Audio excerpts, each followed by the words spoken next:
மலர்கள் கொஞ்சம் சாய்ந்தால் இலைகள் தாங்க வேண்டும்.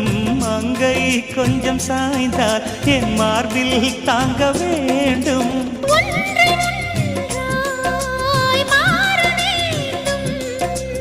உன்னில் என்னை தேட வேண்டும்.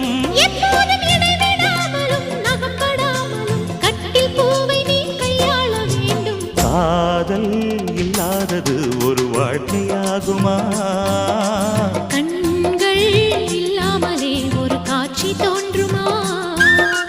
காதல் இல்லாதது ஒரு வாழ்க்கையாகுமா? கண்கள் இல்லாமலே ஒரு காட்சி தோன்றுமா? பெண்ணை தொடாதது ஒரு பெருமையா?